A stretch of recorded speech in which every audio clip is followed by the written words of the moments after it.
Hey everybody, it's Monica B, creator of HeyMonicaB.com, a blooming resource on Ayurveda, and author of In Your Elements, a blooming Ayurveda guide to creating your best life.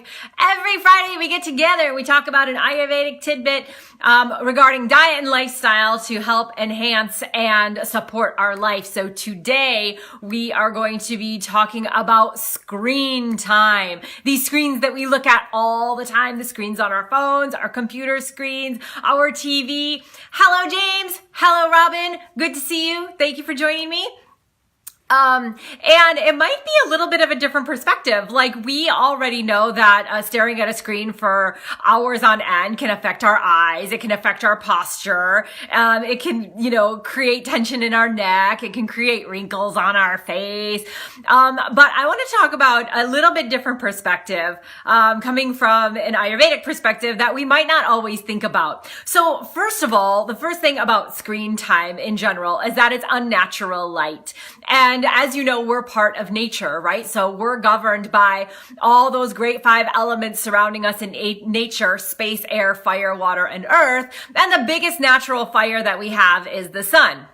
So, with that said, an overexposure of sunlight is not great for us either. But when we make light that's actually artificial, it can be very hard on our eyes, especially if we're looking at it super close for a long period of time. It can be aggravating to our eyes and aggravating to our mind, along with all those other things that, have caused like posture problems and all of those other things. But the second thing I want to talk about is where people might not realize what the screen is actually delivering, and that is the content on the screen.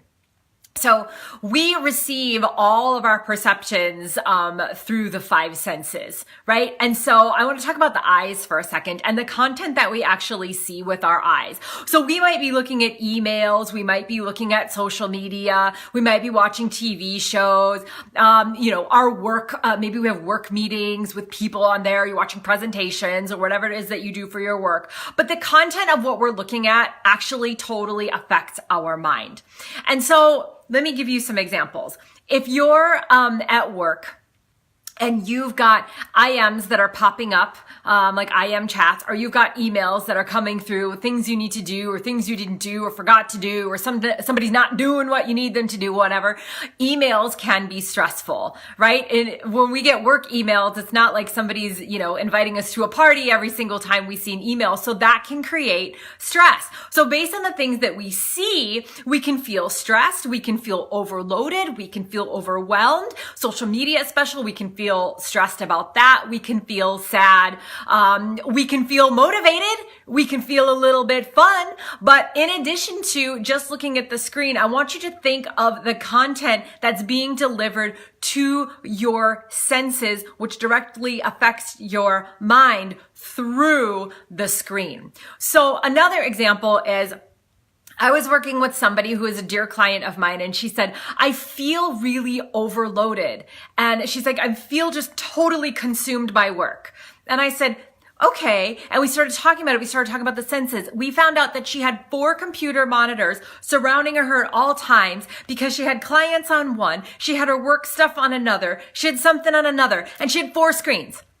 And I was like, oh my gosh, you're overloading your sense of sight, and it's actually creating this overwhelm and stress in your mind. So that is really how, the screens can affect us. The other things that might happen is, especially if we're on social media, if we're comparing ourselves to other people, can create doubt. It can create lack of motivation sometimes because we feel like we're behind, or we're like, geez, I don't measure up to that, which totally takes our true essence out of the picture.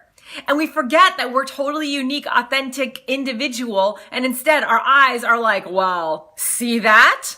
You're not doing quite so good. And we start to tell ourselves these stories.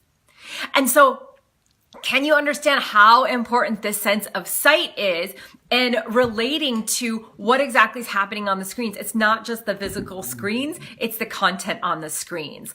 But in addition to that is number 3, which is the actual physical screens themselves. And those are vata aggravating. The content on screens is meant to keep us addicted to watching the screen, engaging on the screen. There's things that are popping up. There's things that are moving. There's animations. If y'all hit your love buttons or like buttons or whatever, on my end, I'm going to see all these loves and all these likes and these flurries of things pop up before my eyes on Facebook, which I'm like, there's like loves and likes. What the heck was I talking about?